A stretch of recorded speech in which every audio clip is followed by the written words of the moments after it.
Thank you so much for being here, and thank you, Ralph, for inviting me to be with all of you to celebrate the values that we cherish: faith, family, freedom, and opportunity.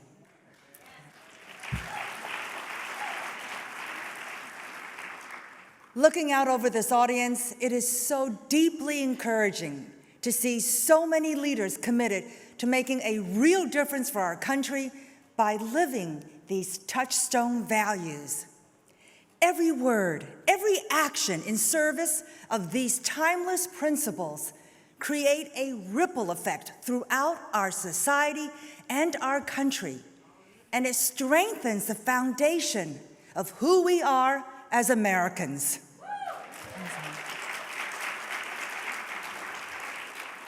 So thank you so much for all that you do to promote and fight for the values that we cherish.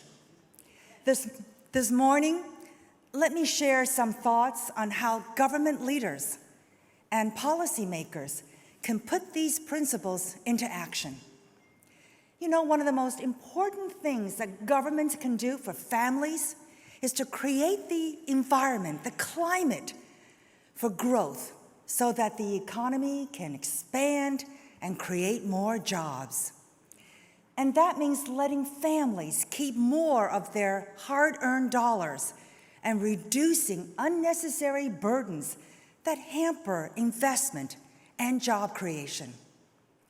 You might know that small businesses employ 60% of all workers in our country, and they're more likely to be family-owned. It is so much harder for them, small businesses, to cope with government paperwork burdens than large corporations, which can afford to hire a lot of lawyers and accountants to comply. And that is why, from the very first day, this administration has made cutting taxes and reducing red tape its top priorities. See?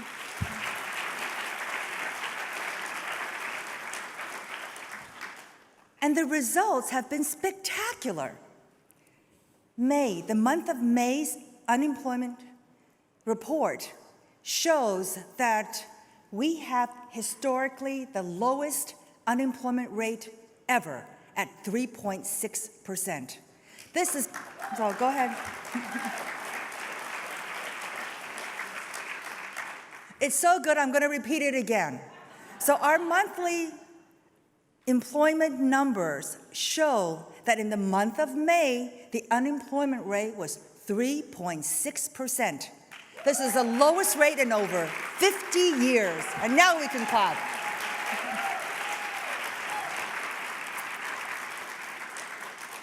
This also marks the 15th consecutive month where the unemployment rate has been at or below 4%.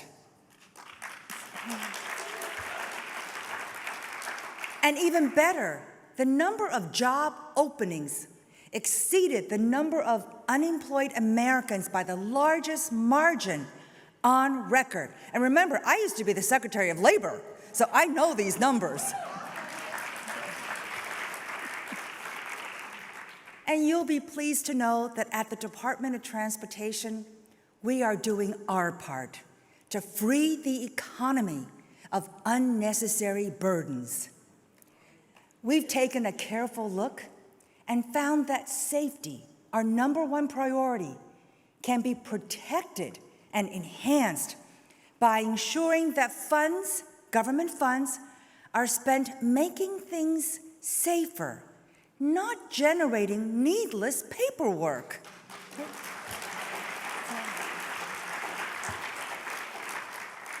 And the results speak for themselves.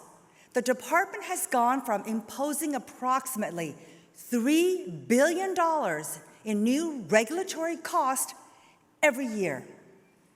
Now, this was happening throughout the whole executive branch. No wonder the economy was bogged down. Under this administration, we have gone on to eliminate more than $1 billion in net regulatory costs every year.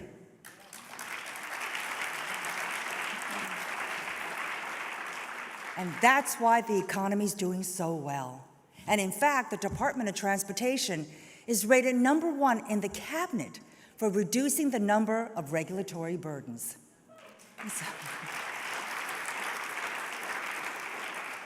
The department is also working to ensure that our country remains a global leader in the new technologies that are transforming our world. So, for example, 6 years ago, the United States was 3rd behind Russia and China in commercial space launches. Can you imagine? Today, the United States is #1.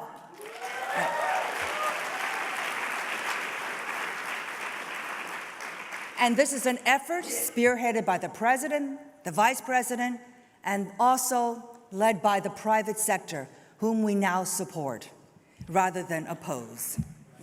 And at the department, we're working to keep it that way by overhauling outdated, duplicative, cumbersome commercial space licensing regulations and launch procedures. The global space economy's value is approaching $400 billion annually, and is expected to increase significantly. So it's really important that America's commercial space sector be positioned to compete in that market. And then we're talking now about drones and autonomous vehicles. They are 2 other emerging technologies that have the potential to increase safety, save lives, and create new services and markets. There are now nearly 1.4 million registered drones in the country, of which more than 372,000 are registered for commercial use. And there are now more than 134,000 certified drone pilots, operators, nearly triple the number in 2017. And this is a job category that didn't even exist when I was Secretary of Labor. So the department is engaging with all these new technologies to address concerns about safety, security, and privacy without hampering innovation, which is a core strength of our country. And let me just remind everyone, this core strength is a direct result of the freedom our country provides.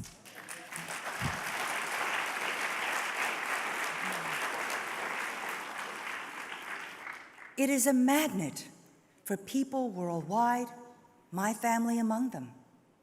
Faith, family, freedom, and opportunity are not mere words to me. They are defining values in my family's life journey. You heard that, thank you. You heard from Ralph that I came legally.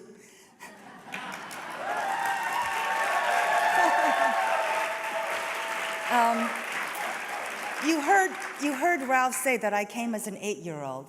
And when I arrived in New York Harbor on a cargo ship, after a 37-day ocean journey, my first view was a Statue of Liberty.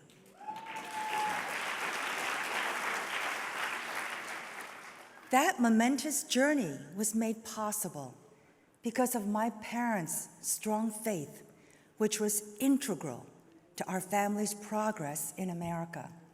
And that's why I can't talk about my journey without mentioning my parents and the values that they cherish.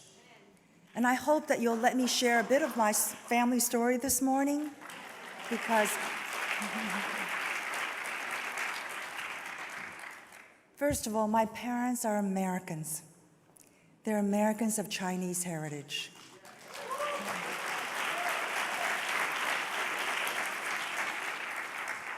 Their faith in the Lord, their love for one another, and family are the foundations of their life together. They grew up in 20th century China during one of the most tumultuous periods in world history, an era buffeted by societal upheaval, natural disasters, foreign invasion, and wars one after the other, including the Civil War. My mother was born in Anhui Province in China. Wars and conflicts drove her family from their ancestral home in search of safety and security. And in the winter of 1948, she met my father while she was attending his old high school in Jiading County, a little county outside of Shanghai. Their acquaintance was brief because her family relocated to Taiwan at the climax of the Chinese Civil War. My father was born in a small farming village of 10 families. His father was an elementary school teacher. It was only through scholarships that my father was able to obtain an education and attend one of the best colleges in China to pursue a maritime career. And in 1949, again at the height of the Chinese Civil War, he boarded a ship to finish his last requirement for graduation, a seagoing apprenticeship. His father came all the way from the village to see him off, and little did they know that it would be the last time they would ever see each other. A few days later, while the ship was at sea, the government changed, and my father's ship set sail for Taiwan. There he searched for the beautiful young woman that he met in China. He eventually found her, and they married. And in Taiwan, my father became one of the youngest sea captains of his day at the age of 29. I'll tell him you clap. But the life of a merchant mariner was very difficult. He was often away at sea for months at a time. And so, hoping to build a better life for his family, he took the national examinations. Not only did he score number 1, but he broke all previous records, which gave him a chance to study abroad. And where did you think he wanted to come? America. So despite the fact that my mother was 3 months pregnant with their 3rd child, and they didn't know when they would be reunited, she very bravely encouraged my father to seek better opportunities in America. My mother, my sister, and I stayed behind, and it took my father 3 years before he was able to bring us to America. And even so, the only passage, as you've heard, that he could afford was on a cargo ship. Our initial years in America were very, very difficult. We didn't speak English or understand the culture. There were no family members or friends. We didn't have any friends. We were new to offer support. But we were very lucky to have our church and the friendship of former Christian missionaries who helped our family understand this country, who taught us English, and who helped us build a new life here. Thank you.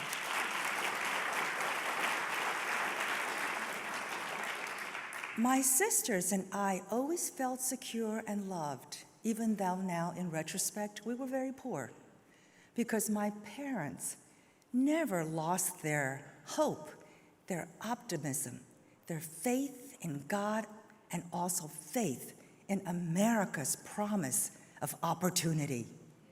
And they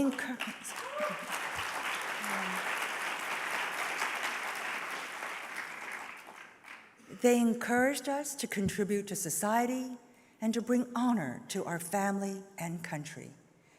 Today, my 91-year-old father is teaching his daughters how to grow old gracefully.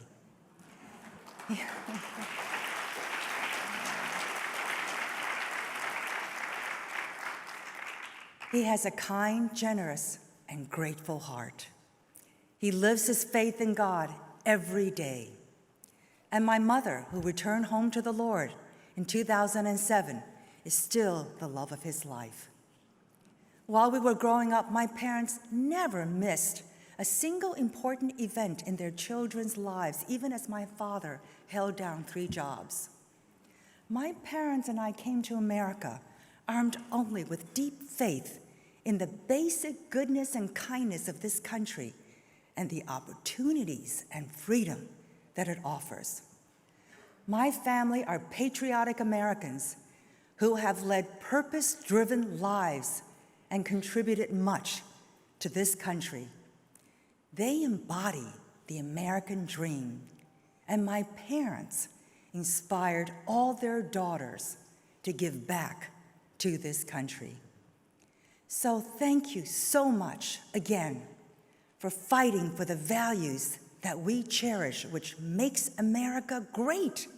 And thank you for building a better future for our country. God bless you, and God bless America. Thank you so much. Thank you. Thank you so much. Thank you. Thank you so much. Thank you.